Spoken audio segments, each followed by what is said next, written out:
Join us as career changers, company leaders, industry experts, and others who have been in your shoes share their stories, insights, and lessons learned to help you find enjoyment through employment in the tech world. I'm Nemo Ashong, and this is the Empjoyment Podcast.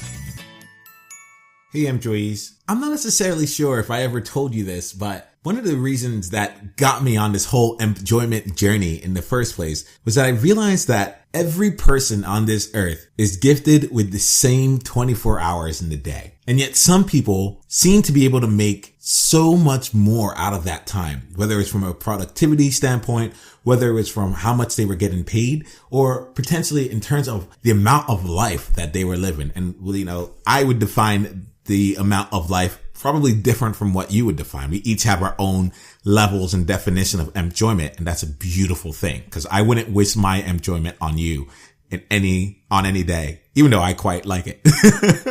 But it really came to my attention that even with the same hours, there are some people who were just experiencing something drastically different.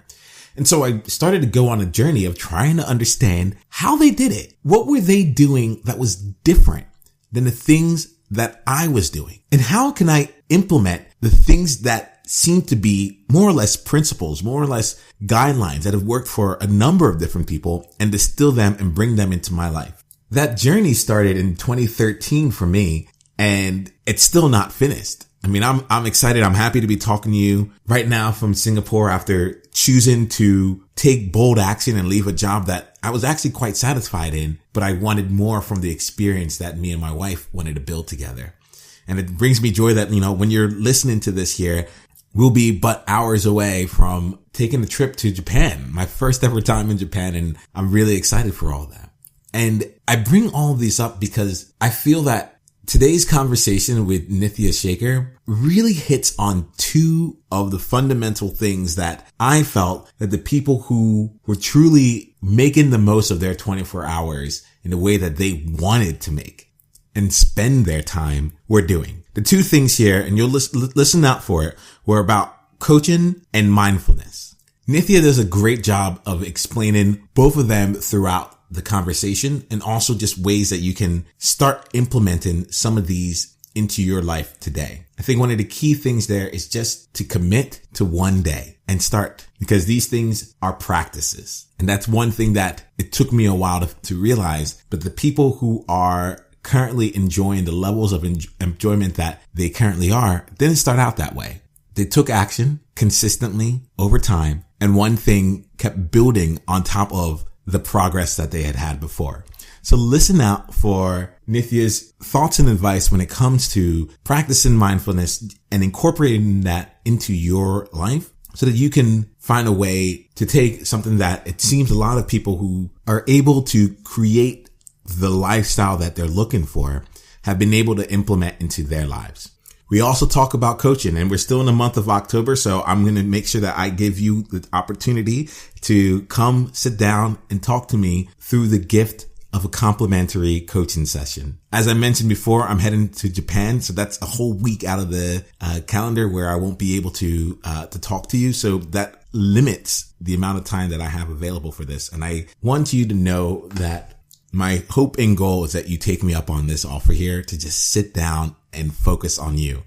When I was thinking about the top people who work at companies, I thought to myself, they have executive coaches. There are people out there that are helping them steer this ship in the right direction. And in all of my guile, I decided that I wanted one too. And I've had a few of them along my journey, which is what's helped me get to this point. But I know that's not something that's common in these stages in our careers, or perhaps it's one of those things where you don't even know that you didn't know about it until someone helped you have that experience. So I'll spell out what we've been doing with the people who have been going over to empjoyment.com/coaching and applying for an opportunity for this gift here. We spend time exploring what they're great at, what they're good at, what they want from their career experiences, where they've been successful. And we also explore further and deeper than really they get a chance to explore with anyone else. We ask tough questions and we give tough answers. And through that get the opportunity to have even just one insight that can help shift the way that we have been approaching our current course towards enjoyment and give us a chance to take bold action. Now, no, I didn't say the size of the action. I like to actually focus on taking tiny steps consistently, but taking bold action, because even that first step can be scary. And we use that to help create a roadmap to get them from where they are right now to the levels of enjoyment that they desire and beyond. So I wanted to share that with you just in case you've never had coaching before and weren't sure what that might entail. I'm looking forward to you putting in your application over at enjoyment.com/coaching and letting me know why you want to spend some time exploring your career, your life, and what you want out of it. Are you ready to take bold action? Then I'll see you over in the coaching application. Until then, take a listen to this fantastic conversation with Nitya Shekar. Enjoy. Hello and welcome to the Enjoyment Podcast, where we're focused on helping people just like you find enjoyment through employment. Employees, I hope you're ready, because today we have Nitya Shekar with us, who is going to be able to share her stories, lessons learned, and amazing insights. Nitya, would you like to say hello to employees? Hey, employees, Nitya here. Really excited to talk to y'all today. I'm very excited to have you here. And let me let employees know a little bit about you, Nitya. So Nitya works in learning and development at AppNexus, designing and facilitating programs focused on smart skills, including emotional intelligence, team effectiveness, good management, and personal and professional growth. Originally from Houston and now a full-time New Yorker, she's also a certified leadership coach and consultant. Her background is in psychology from Rice in 2007 and law, Harvard in 2010. Mithya is passionate about the mind sciences and hopes to branch into neuro leadership, mindfulness for business, and other brain-based human capital work. She loves working in tech. Her other interests also include performing improv at Magnet Theater, singing her heart out, and traveling the world. Nitya, thank you very much for this picture and snapshot. There are some things on this bio that I cannot wait to dive into and get to know a little bit more. But at last, I have to wait because we want to get to know you beyond just your professional side. So would you mind just letting us know about your life, love, work, and passion? Absolutely. And first of all, thank you, Nemo, for inviting me to be a part of this awesome podcast. I'm so thrilled to be here. So a little bit about me outside of work. Well, as you mentioned, I am from Houston, and I grew up in a family that was definitely very much academically minded, very driven, very focused, and definitely wanted me to be the best that I could be, no matter what I chose to do. And I'm lucky in that way. I ended up staying in Houston for college and moved to Boston for law school. And as I went through these different stages of school, I started to learn more about myself. And probably one of the biggest things I learned about myself was that I love connecting with people. I love connecting people. And I love communication. I love being the voice of things, being in front of people. And I knew that whatever I decided to do with my career, it would involve being in front of people and speaking, writing, communicating in some way. And that seemed pretty vague then, and it is pretty vague, but it was all I needed to get started. And that's what's led me to a lot of my different interests, whether it's singing or improv or anything else. It's fundamentally a way of communicating with people. And I'm super happy to live in New York, where there are so many opportunities for people who want to do all different kinds of things with their lives. There's a New York for everyone, as they say. And so I'm very lucky.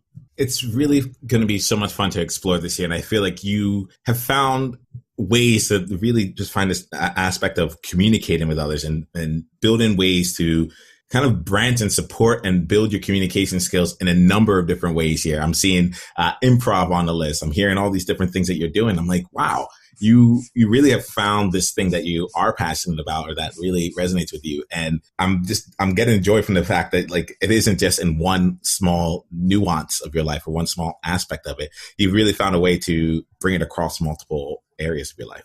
Yes, that's absolutely true. I think that one of the ways in which I would define my happiness and fulfillment today is in how I have been able to design my life and fill it with things that really excite me and really challenge me. And I think that that's one of the things that when one thinks about a job or career is to think about not just what kind of work you want to do, but how do you want to fill your time? And that's been a really interesting learning for me over the years, because time is our most valuable resource after all, more than anything else. And so how you choose to spend it says a lot about you, and it says a lot about what you're interested in. And so I've been able to not only add things that I love, but cut out things that weren't serving me or that weren't challenging me. And that's been a big part of it.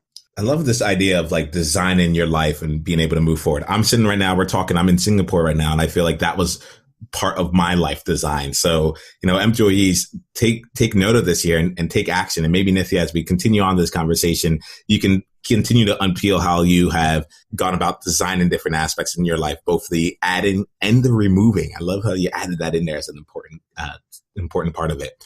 In fact, so let's take this here and see how you've gone about designing your life through the aspect of, or through the lens of, a success quote or success mantra. We want to see how you see the world. We want to see how you approach the world. And we were hoping that you can give us a bit of a mantra to help us know, what drives you forward or how you move forward. Absolutely. I'd be more than happy to. And this quote or mantra is actually something that I was exposed to relatively recently, but I feel like looking back in hindsight, it has actually informed so many of the decisions I've made and will continue to inform my life. And it's a quote that I attribute to a leader from a leadership program that I was recently in at the Coaches Training Institute. Now, where it's originally attributed, I'll leave it to our employees to perhaps find out. But the quote is, "If you want it, it's wanted. If you want it, it's wanted." And why that quote appeals to me so much and has defined my work and life so much is because it's really a quote that centers on, don't wait for permission. Don't wait for things to come to you. Don't wait for hundreds and thousands of millions of people to beg you to do something. If you want it, it's already wanted in the world. And so that means leap, take risks, take a chance, go out there and do it, because one person wanting it is enough. Now, this can be applied in a lot of different ways. This can be applied if someone really wants to make an impact on the world in some way, whether that's through a cause they believe in, a movement that they stand for. But it also applies in the context of getting a job that you find satisfying and fulfilling. For example, it's not the case that you are limited only to the jobs that show up when you go to an internet browser and search for what jobs are available. You'll certainly see the ones that are posted, and those are fair game, but there's a lot more out there than what's posted. And so if you feel like you can have a certain impact on a firm or a company or another type of workplace that you want to be at, putting that out there automatically creates the need for it. And so sometimes firms or companies that are hiring will realize that they wanted it and just didn't realize it until you mentioned it. And that's true of people wanting to enter a workplace as well as people who already work somewhere and want to have greater impact. If you want it, it's already wanted. Nitya, I'd love to see how you've been able to put this into your life here. So can you tell us about something that you wanted and you found that was already wanted, and just give us an example of how you brought this into life for you? Yes, absolutely. I would say the clearest application is in the work that I have done so far at AppNexus, building the various learning programs that are now offered. When I began at AppNexus, it was actually still very much a startup. And so there weren't really any learning programs. There really wasn't any onboarding or anything of the sort. And so anything that needed building had to come from my own brain, more or less. And where I initially struggled was in trying to figure out what 100 people wanted or what 100 people needed to learn. And certainly there are ways of going about analyzing the needs of different people. And I went through all of that process too. But then part of me realized that putting something out there and offering it as a program sometimes inspires things in people that they didn't realize they were interested in learning. And so some of the courses and programs that I ended up designing came directly from asking people, hey, is this good? Is this the right time to design it? Is this what the company needs? Such as courses on feedback and effective management. And those were great. But there were also courses that if I had just relied on what people were telling me, or if I were waiting for something, probably never would have taken off. One such class is a class that I teach on personal leadership. Now, personal leadership isn't the same thing as management. It actually refers to how you lead your own life, how you show up in different situations, what values guide your actions and decisions, and how you really go about your life and career with purpose.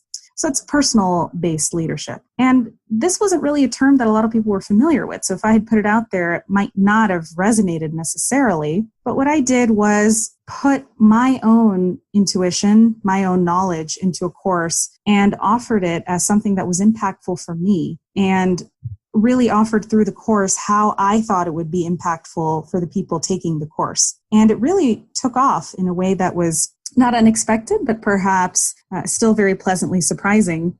And there have been so many examples of that. The coaching work that I have done for people who are not even familiar with the term coaching in the workplace have really taken to it. And it's also true about different initiatives at AppNexus that have centered around roundtable discussions. So, for example, whenever certain events have taken place in the world or at the company, AppNexus is the kind of place that likes to have open, transparent discussion around them, perhaps over lunch. And that's yet another example of if one person is feeling like this needs to be discussed or this warrants a Q&A of some kind or a roundtable, they just put it on the calendar and people show up and people talk about it. It's a little bit like reading what's in the space and knowing that people are kind of ripe for it and interested in it, and not being afraid to say, I'll be the one to start the conversation on it, and then people will follow. I love this. There's a lot of creating that space. And once that space is created, people can then have an opportunity to then partake in it. And you had mentioned so many different examples here, which I really appreciate. And one thing that came up, you were talking about coaching. And I know that you had mentioned the CTI that you're a part of. And I just think it'd be useful to maybe define or maybe help employees out there get an understanding as to what coaching is, especially within the work context. I think people have had coaches for sports or in various other areas where they might know about executive coaches, but how would it work when you're from a career perspective, or how does it work when you're working within an organization? Can you elaborate on that a little bit? Sure, absolutely. So what I like to call leadership coaching is one-on-one coaching that is intended to help the client, the person being coached, get to a place of more fulfillment, doing what they want to be doing in the way that they want to be doing it, shifting their perspective to get any mental roadblocks out of the way, perhaps build confidence, and also set goals, both realistic and stretch goals, to get to those various milestones. So it is a very action-oriented type of relationship. It's not just having a conversation with someone, and it's also not just like a sports coach where it is about doing 3 laps around the field either. So it's definitely a balance between being and doing, as I like to call it, between co and active, and that's why I call it coactive coaching. The benefit of it to people who are either changing careers, wanting to apply to a job or have more impact in their workplace, or really anyone else, is that it's a designated space and time to have someone witness the journey that you're on and give you some guidance and pointers along the way, but mostly bring out what's already there in you. And I think that's the tie to if you want it, it's wanted, which is that a coach is really playing that role, trying to ask you questions, to dig deeper and help you understand what is it that you want, and also helping you realize that the resources are out there for you to go get it and run after it and then help you get there. And that's why I enjoy coaching so much. And that can apply whether in the workplace or outside the workplace. But in the workplace, which is most of the coaching that I do, it ends up being leaders, not just managers, but leaders who want to have great impact in their organizations and perhaps feel like either they don't have time or they're facing some other constraints, or perhaps are just so caught up in the day-to-day, which is understandable, that they haven't really had a chance to think through what impact they want to have. And so for all these reasons, they often have a coach, and that's what I do at AppNexus.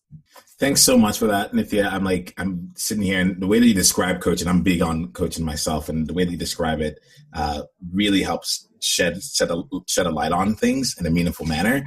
And I guess I appreciate you giving us that kind of framework here, and you've talked a bit about some of the things that you do at AppNexus. Maybe we can dive in a little bit more into your current role at AppNexus and kind of some of the things that you do there, and then let us know about your journey that led you up to that place, because I'm sure that that is quite an interesting story as to how you got there. So would you mind letting us know a little bit about what you do on the learning and development team, and then take us back to what led you up there?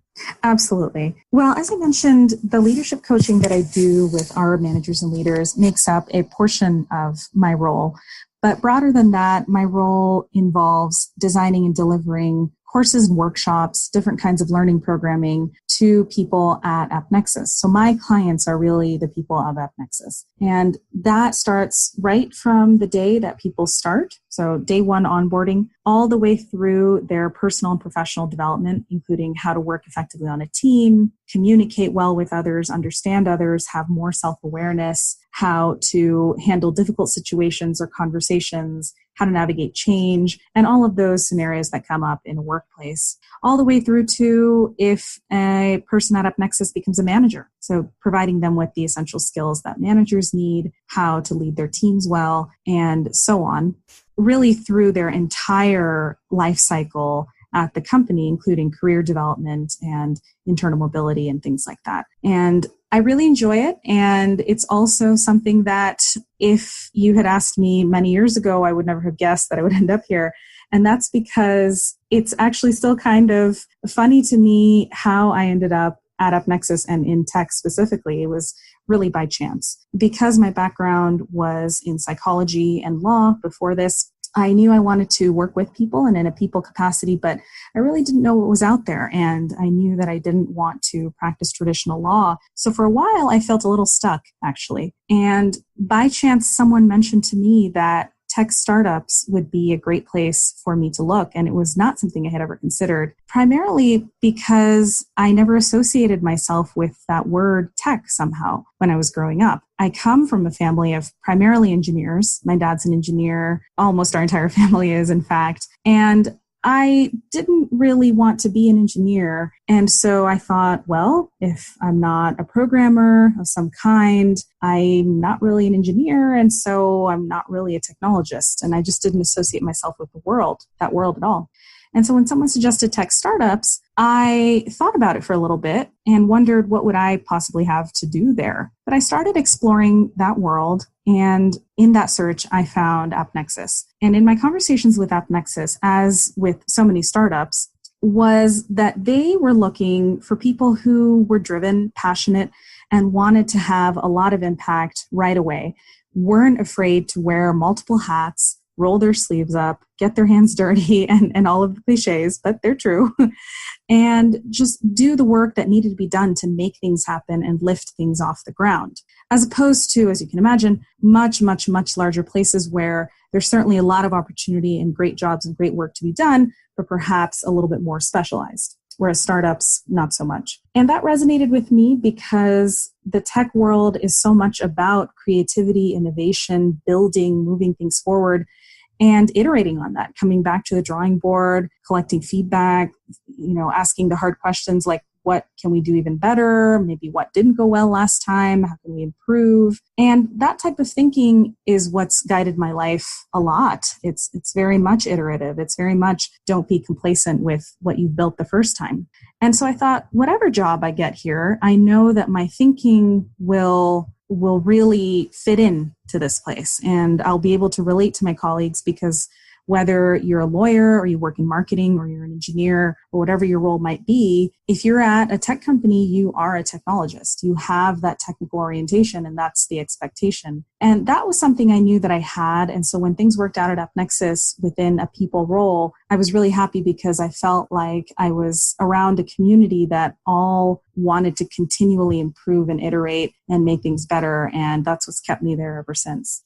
That is really special. And I love the fact of, you're around a community, a group of people who really saw the world in the same way that you do. I mean, we were both at AppNexus at the same time. I remember the first time that I met you, Nitya, and I'm going to take this time here to just say thank you, because I feel like you did a really great job bringing me in and making me feel like I was a part of that world, Yeah. And so That was really fun. Yeah. And it's funny because as you're talking, it makes me think back to your earlier quote about if you want it, let me make sure I'm getting it right. I want to make sure I'm not like saying it wrong.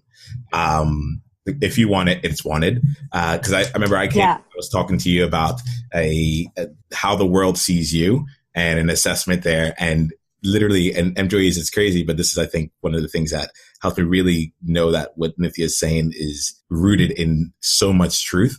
She was like, this sounds great. Let me reach out to a couple of people. We'll go out. We'll take a chair, a table in the cafe, and we'll just get a couple people together and we'll talk about it. And, within like 2 weeks, we had 15 of us sitting together and getting to know each other. And it was within my first few months there. Honestly, Nitya, I appreciate that because I feel that you took the time to demonstrate what that community was all about and to live it so that it continued to live. Like that was such a powerful example. So I just wanted to take this time to say thank you. Thank you for all that you've done. Oh, thank you, Nemo. Thank you. That was a memorable time. And you're right. It definitely demonstrated that you never know what'll happen unless you just put it out there. Awesome. So let's talk a little bit here about like your transition into tech. So you were doing these things beforehand. You had your psychology background, you had your law background, and you kind of mentioned that by chance someone mentioned check out a tech startup. But I'm sure that didn't just like come up in the middle of conversation like, hey, do you want to go get some ice cream? Oh, and by the way, have you thought about tech startups? So would you mind just like if we could explore a little bit about a little bit of the transition from the law part to started in the role here. So can you walk us through like where were you at when you were thinking that you were potentially trying to leave, or let me know a little bit about that there. Can you explain a little bit? Sure. I would say that when I was thinking of transitioning out of the field of law, the thing that stood out to me most wasn't that I didn't like law or didn't enjoy law school or any of that, because that's not true. In fact, I love law school, and to this day, I still follow a lot of legal blogs, and I follow a lot of social justice type of activist blogs and various things that started when I was in law school. So I still feel very connected to the world and to the philosophy around law. But I did know that many of the traditional workplaces that my peers, my colleagues were ending up at was not the workplace style that was resonating with me. And for a while, I couldn't put a finger on why. And later on, I, through my job search, realized that so much of it is about how the people around you are thinking. And that's where the tech suggestion actually came up. I was talking to a friend of mine about the fact that I wanted to work around people who were constantly questioning, and not just questioning for the sake of questioning, although that can be fun sometimes too, academically and otherwise, but questioning because there's something they believe in that they want to improve and that they're committed to improving. And how difficult it was to actually find a workplace that really did that in a supportive way, where people had each other's backs and were supporting and encouraging of each other in the process of improving something. And this friend of mine said, well, that sounds like a tech company. And that's set off in my mind, well, okay, but what am I going to do at a tech company?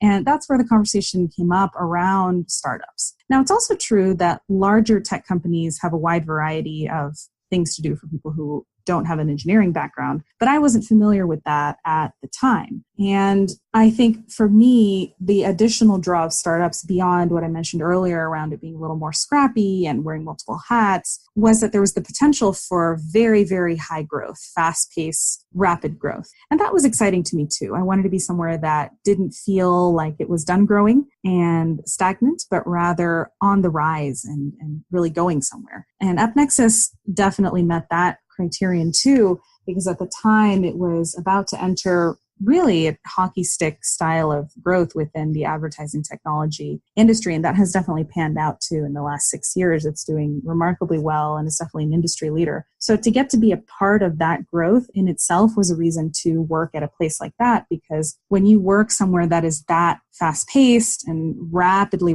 growing, which many tech companies are, you not only get to work around interesting, smart-driven people, but you also get to learn a lot about how a company works and how a company is built and all the various growing pains, of which there have been many at AppNexus, and all the various learnings and ups and downs and huge successes. It's a little bit like watching a human grow in a way, from child to adolescent to adult. And it's fascinating. It's fascinating what you get to pick up on along the way.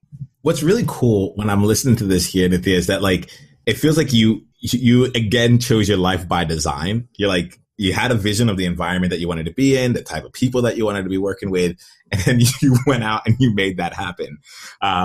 Like, I love how this is all coming together. And you had talked about the fast pace, the rapid growth, and such. And I would like to go into a roadblock that you've had pretty soon. But before we get there, I'd love to just see like that transition. Working in law and then working in this new environment for you.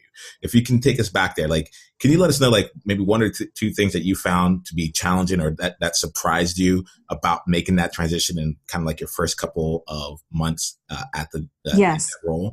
And then maybe we can explore from there. Yes, I would say one big challenge was actually an internal challenge, an internal struggle that I was still having a few months into starting the job at Nexus, which is did I make the right decision? Am I going to regret this type of internal struggle that comes with this phenomenon that you might be aware of and some of your listeners might be aware of, which is this sunk cost fallacy, right? That was definitely plaguing me during that time, because in any transition, especially a big career transition, one of the things that sometimes holds people back and was holding me back for a little while was this idea of, well, I've invested so much in this other thing. And that's true. But what the fallacy does is it sometimes keeps people from moving forward because they feel like, well, I should keep going. I've put so much into this that I need to realize its value. And the truth is that if you have invested in something, whether that is your education or years of experience in another type of industry or whatever it might be, that is going to have value no matter what you do, because the learnings from that have now become a part of you. So the first thing I want to tell your listeners is don't get sucked into the sunk cost fallacy, because no matter what you've invested in your life, it's going to pay off in the future, because you'll face situations and scenarios where learnings from those years will be to your advantage and will come up and surface and really help you. And beyond that, it's also about designing your life. And so if you look ahead at the next 5 years, 10 years, 15 years, it's not just about having a plan or an end game for those. It's also about looking backwards and thinking, what has filled me with happiness and fulfillment? What have I really enjoyed? And what have I not? And how can I get rid of the things that have not filled me with happiness? How can I add more of the stuff that is interesting and add things that are challenging? So it's less about having a 10-year or 15-year plan and more about connecting to the emotional part of it, actually, because there is really an emotional component to career fulfillment. And that's something I think I've been able to capitalize on by listening to that intuitive part. So how I got over those first few months of, did I do the right thing here in the transition, was in reminding myself that everything has a cost, really. Not just, education or past career choices, but your future choices too have a cost. And I didn't want to pay the cost of ending up in something just because that's what most people do or what was expected of me.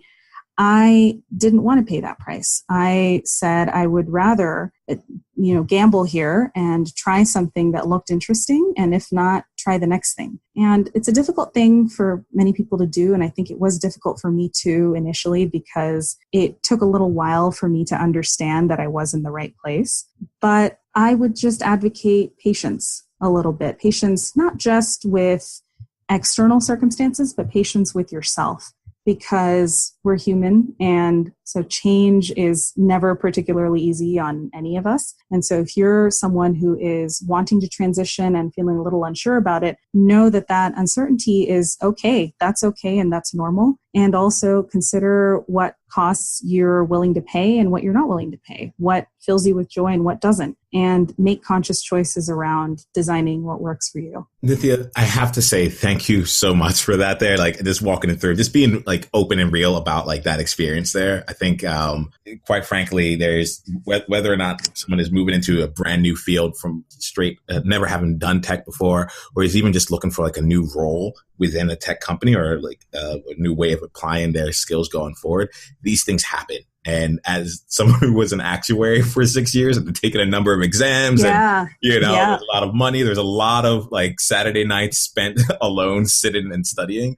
What you're describing there really, really reigns through. And that sunk cost fallacy, I think, is such an important thing. And employees, I don't know how this might play out for you, but there might also be some external factors going in. I mean, I know for me, a big part of that was less of an internal conversation and more of an external conversation. The people that I like, my family and my friends that I went to talk about, they're like, well, you've done so much here. Why would you ever leave? Exactly. If we're bringing up that sunk cost fallacy, just want to put it out there. I'm sure you said it might be you internally, but it might also be something that others outside of you might also experience. And just I think Nitya's story just goes to show like the benefits that can happen when you're able to move past that and just don't get sucked into that. So I appreciate that, Nitya, and I would love to kind of explore some other challenging times in your journey. And I'd love to go to like a specific example if possible. What would be great would be to like go through like this experience with you and almost be there as if we were like experiencing it with you at that time. So would you mind letting us know about a particular challenge or roadblock, or dare I say failure, that occurred to you during your professional journey and the steps that you took to overcome it? Yes, absolutely. I would say that one roadblock that I faced in the last few years after entering the tech field, and even after knowing that I was in the right field for me and surrounded by the right community, one roadblock that I faced was in adapting quickly enough to the environment that I was in. I think I mentioned earlier that AppNexus was and continues to be a high growth environment. And what that really involves, if I'm going to spell it out, is a whole lot of change. And change isn't unique to AppNexus. Many companies go through it, and it's the most constant thing in life, as the saying goes. But I didn't realize until I was at AppNexus just how difficult change really was for me personally. And the roadblock I faced was in being able to adapt to those while also staying centered and continuing to remain productive and doing the things that I love. Because change can take a lot of different forms. It's not just corporate level priority or strategy change. It can also be at the micro level, whether it is colleagues moving to different teams or certain workshops or programs I'm working on moving in terms of priority, or any level within that. And what I struggled with specifically was, how can I continue to stay committed to the purpose that I have found for myself here, while also being able to adapt that purpose to whatever is going on around me? And how that played out for me was that something would change, inevitably something would shift, a priority would change, or a budget would change, or a team structure would change, or something like that. And I would find myself feeling a little bit off center and taking a little time to find that focus again. And what really helped me not only overcome that during a period of very high change at AppNexus, but really ever since in all other areas of my life, is the incorporation of a mindfulness practice in my life. And mindfulness is increasingly, I think, more of a buzzword and something you see in a lot of different articles. Mindfulness for business, it's everywhere. And I think that when people hear it, they think that it's getting into a dark room with candles and incense and meditating.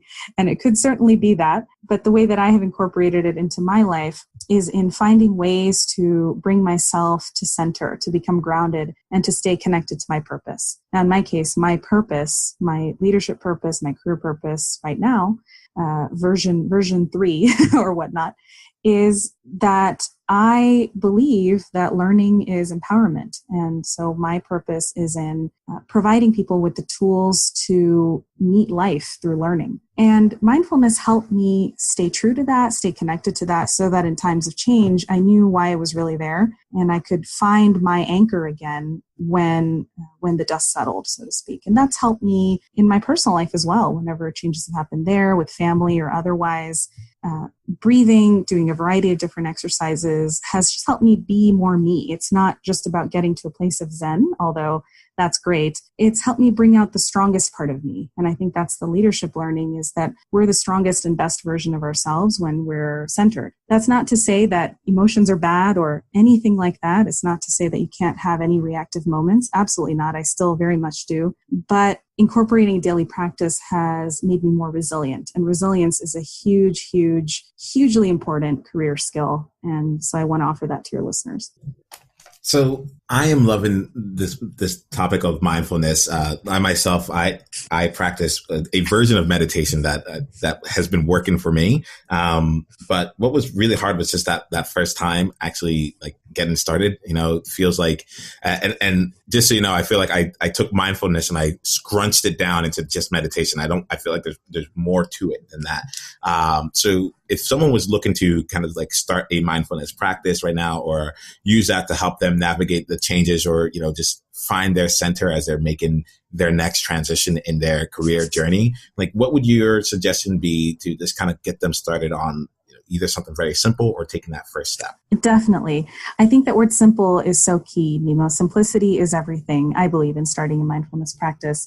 Really, mindfulness is about focusing, engaging, and paying attention. And that's what contrasts it from mindlessness, which is its opposite. And so a very simple way to incorporate it into your life is to think about things you're already doing rather than adding something to your plate. What do you already do? Now, for some of you, you may have an exercise practice every day or a few days a week. Perhaps you run or lift weights or dance or something else. And you might think about how to do that thing, that type of exercise, mindfully rather than mindlessly. How to do it while paying very close attention. Perhaps you're counting your reps if it's weights. Perhaps you are saying left, right to yourself as you run and your feet hit the ground. Perhaps it's counting upwards as you dance. Perhaps it is paying attention to your breath as you exercise. All of these things basically give your brain somewhere to focus and something to hold on to as you're doing that particular activity, which is the root of mindfulness.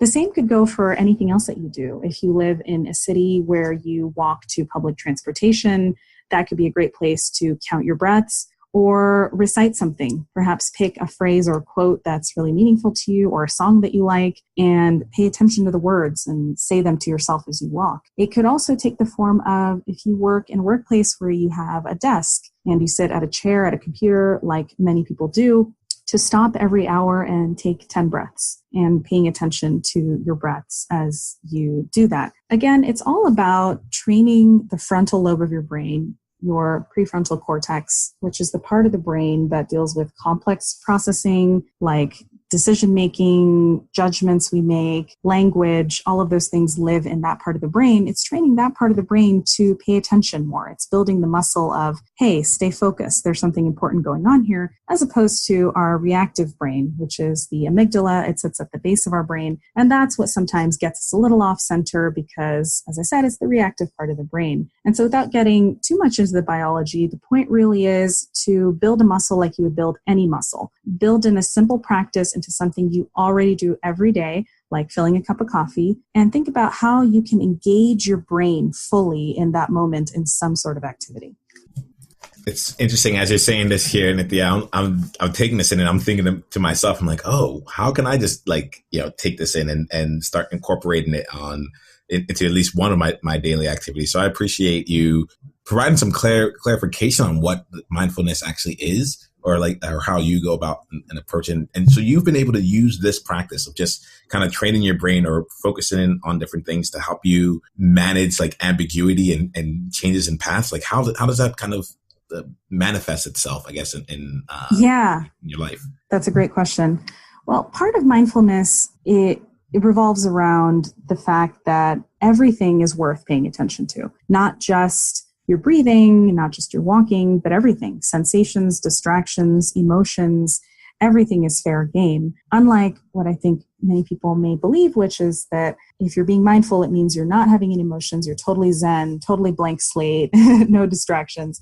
That's actually not the case. So how it's helped me in navigating change and ambiguity is partly a permissioning thing, which is to say, mindfulness has given me tools around noticing what I'm actually feeling and thinking when there is ambiguity and change going on, naming it. So naming my thoughts, giving words to the emotions that I'm feeling, writing them down perhaps, and paying attention to what my body is doing during those times, where my brain drifts, giving a voice to those, in other words, because sometimes what sends us into a stressed place or perhaps a distracted or unproductive place is not giving those things a place or a voice, and they're real, they exist. So sometimes a simple act of naming them, and what I mean by naming them is I might be sitting in a meeting and something's going on around me. The mindfulness bit would be, I think to myself, well, my heart's racing right now and thoughts are coming into my mind like, I wonder what this means for my team.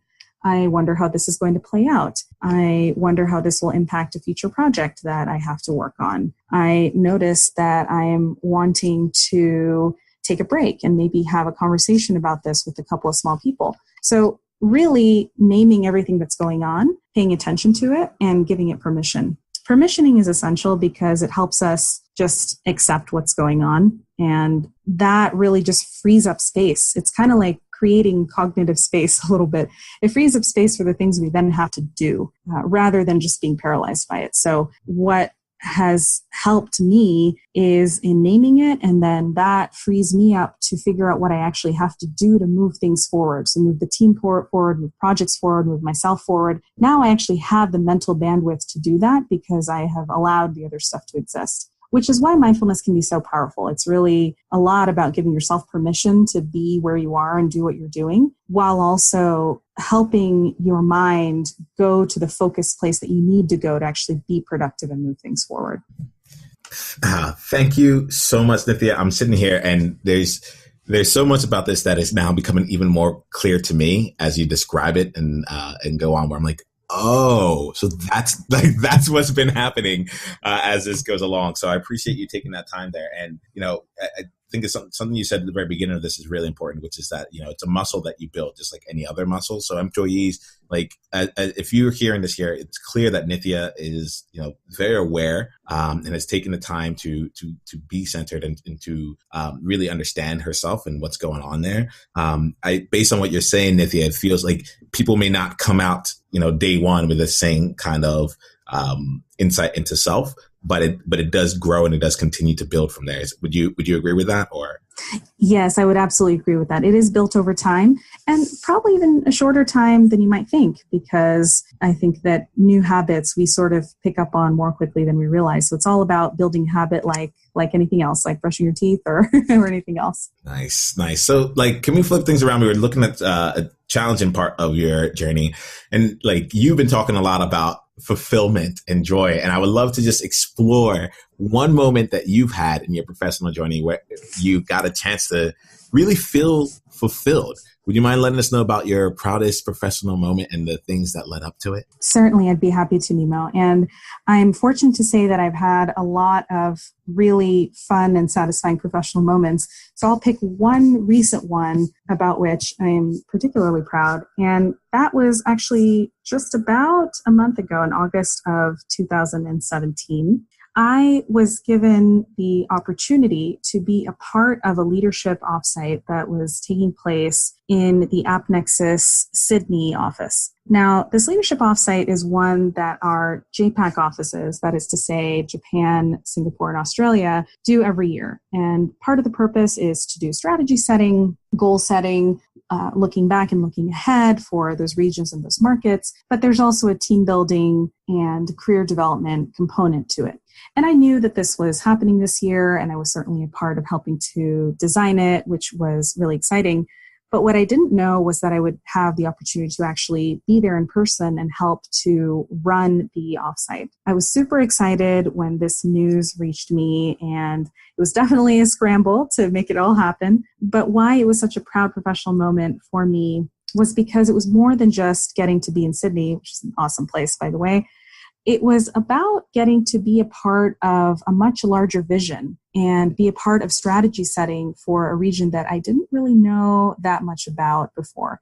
I knew that we had some awesome AppNexus employees there, and I knew that it was a very important region for the company. But beyond that, I didn't know what challenges they were facing.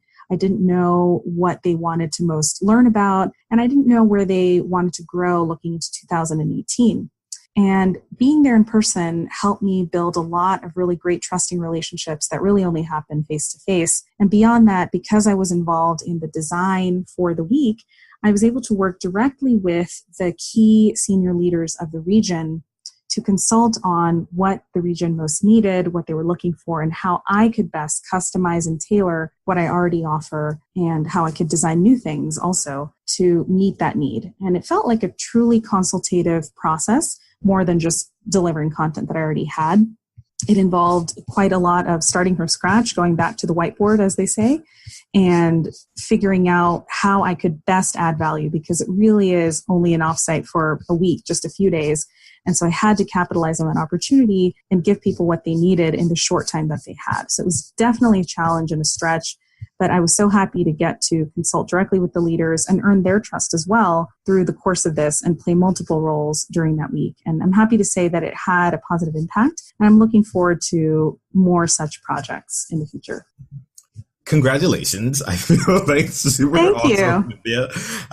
That's what a great opportunity. And I feel like it's a great opportunity all around for you, for the members that were out there that got a chance to experience it. And I'm trying to think right now of employees that might be out there. And you've kind of mentioned a bit here about like designing different courses or designing different like learning experiences.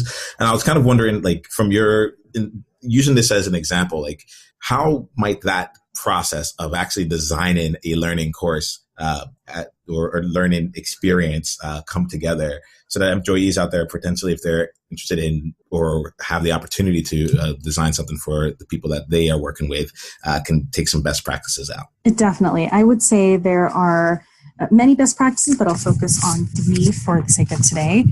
One best practice is flexibility. Be flexible. And what that means is that when you're designing something, because it is all about your user and the user that is ultimately going to use what you're designing. In my case, they were the employees of our Nexus offices out in the JPEG region.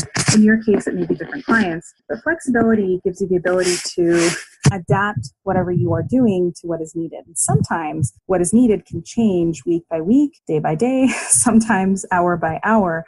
And it's important to not be afraid to go back to the whiteboard or go back to whatever roadmap you had laid out and iterate on that.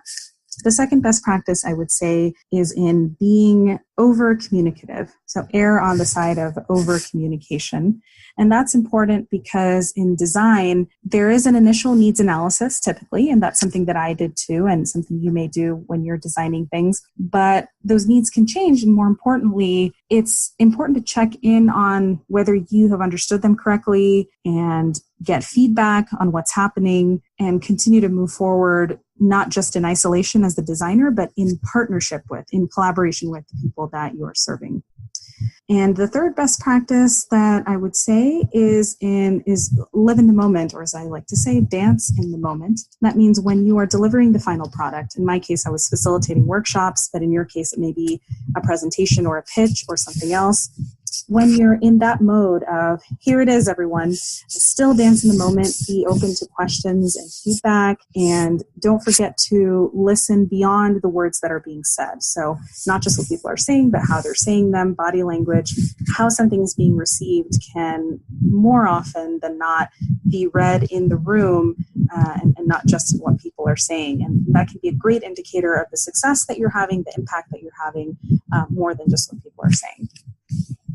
Ooh, so now we have 3 best practices that we can put into account right now. I know that you have so much more, but for you to just be able to just jump in on the spot and give us that, I think that is really just something great about you that you're able to just do, but also very helpful because these are the big things that come to mind where once these are in place, the rest will all come together.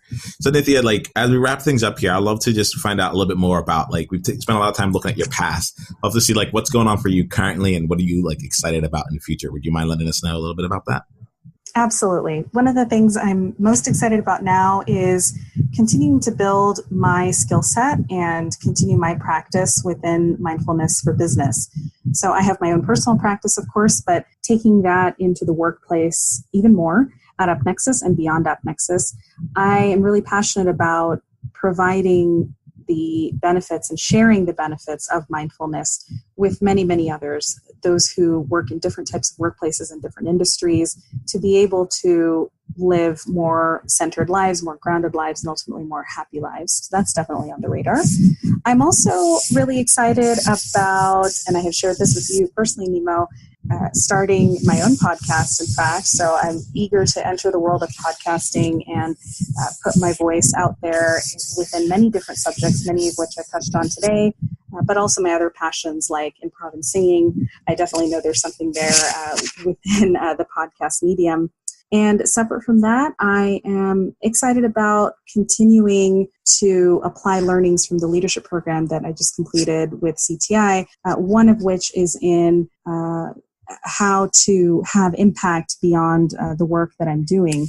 And what that really means is how to think about what my broader impact on the world will be beyond my day-to-day job. So those are some musings, perhaps, but I'm sure it will take shape in the coming year.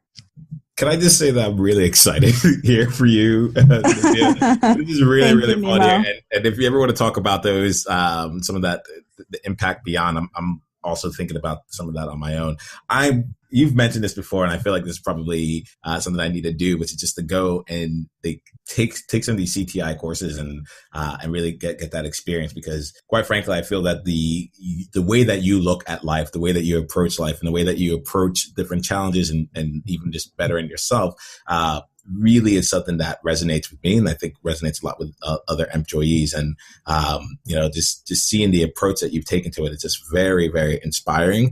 And it's something that I'm like, I really, really should step into this. So thank you for putting that out there. Thank you for bringing your full self to the table and dancing in the moment here with us today. Thank you, Nemo. Thank you. This has been so much fun. I've truly enjoyed it. Absolutely. Can I ask you one other question before we step out? Yes. If there was one thing that you wanted employees to do this week to help them move forward in their career, what would that be? If you had to summarize it all or give us one takeaway to just take action on. I would say that my guess would be, and it's just a guess, but I feel pretty confident about it, that everyone listening probably has something that they want to do, but feel a little bit either scared to do or hesitant to do because of something holding them back. Perhaps it's a risk to do that thing. Perhaps there are costs and benefits, or something else holding them back. What I would say is, if there's something you want to action on the next 7 days, break that thing down into parts rather than leaving it as a huge monolith that feels big in some way or big and scary, and do that one thing. Because sometimes starting is the hardest part. And so I would say the best thing to do in the first 7 days is get past starting trouble, break it down into pieces, and do the first piece.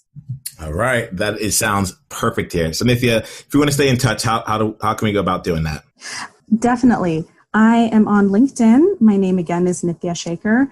Or they can contact me via Gmail, and I believe my email address will be included on the page. Is that correct? Yeah, we can put in whatever you like there. So we'll make sure that there's access to your LinkedIn there. I'll also invite you to the Enjoyment Community, where we continue these conversations. We actually bring a number of people from the tech space, including past guests and other aspiring career changers or job changers. And bring them all together so we can continue this conversation and get results in real time. So I'll invite you there, and you can continue on from there. And definitely, I'd love that. Perfect. And I just wanted to personally invite anyone listening to please reach out to me. I will also join the community, but if you want to talk one-on-one, I love these types of conversations, and please don't hesitate to reach out, whether it's because you're interested in coaching or you just want to chat and get some advice or anything at all. I'm always happy to make the time. Absolutely. So employees, please take Nitya up on this here. I'm very interested in exploring this mindfulness aspects that you were talking about here. So I'll be reaching out to you about that, and we'll just continue to all grow through this experience. So Nitya, thank you very much for your time, your experience, your expertise, and just being open and honest with all of us here today. We really appreciate you, and we're wishing you all the best going forward. Here is to experience and enjoy each and every day. We cheers and ask you to take care, Nitya. Thank you so much, Nemo, and thank you everyone for listening. Have a good one. So employees, now you have with you a roadmap to navigate change from both a personal and professional standpoint and stay centered so that you can quickly adapt to shifting environments around you. Nitya also gave us ways to incorporate mindfulness into our daily activities so we can train that focus muscle of the brain and get away from mindlessness to mindfulness. And think about that, employees. Just think about this for a little bit here. How would your day change if you were able to put your focus and attention on the things that mattered to you most that day? How would your day change if, regardless of all of the different curveballs and challenges and unexpected roadblocks and opportunities that came your way, you were able to stay centered and continue moving forward? How would your day change if you were able to take some time to focus in on what's important to you and how you're feeling and how you're reacting to things in the moment? Do you have a clear picture of that? Can you picture what that impact might be? Now let's extrapolate that. What would happen if you were able to continue that for an entire week? Where would you be there then in your life? And what happened if that same amount of focus and that same amount of ability to bring yourself to center continued on for an entire month, a year, 5 years, and so on? Where would you be and how would your life look? How would your work look? And what kind of impact would you be able to make just by taking the time to get centered and practice mindfulness versus mindlessness? I'll leave you with that thought here and we'll take you over to your journey of the episode. So Nitya encouraged us to find one project that you know would move you forward in your journey that you've been putting off starting. And then she asked us to break it down into the various steps that would be needed to accomplish it.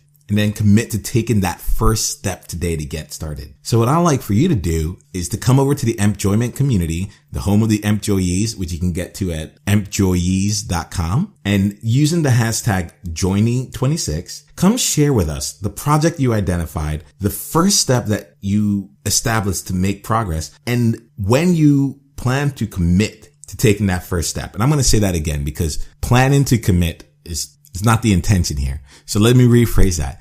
When do you plan on taking that first step? Let us know within the community and we'll just go from there. We'll just make some great things happen and we'll bring this kind of joy one step closer to your life. I'm excited for you. I'm so excited for you. And it's one of those things where I think like even when I think about the one-on-one conversations that I've been having through coaching, I think the thing that has made it the most worthwhile to me is that it's the fact that I can't even speak. It's like, it's overwhelming me. That makes me so excited.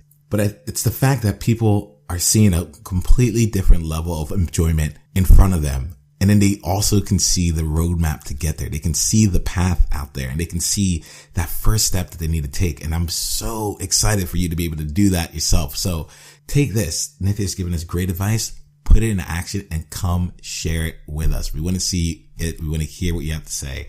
Cannot wait to see what's on your mind. All right. And we're going to do this together. We can go ahead and continue this conversation over in the Enjoyment Community. I'm looking forward to talking to you shortly. Here's to experience and joy each and every day and do what brings you joy each and every day. Take care, employees.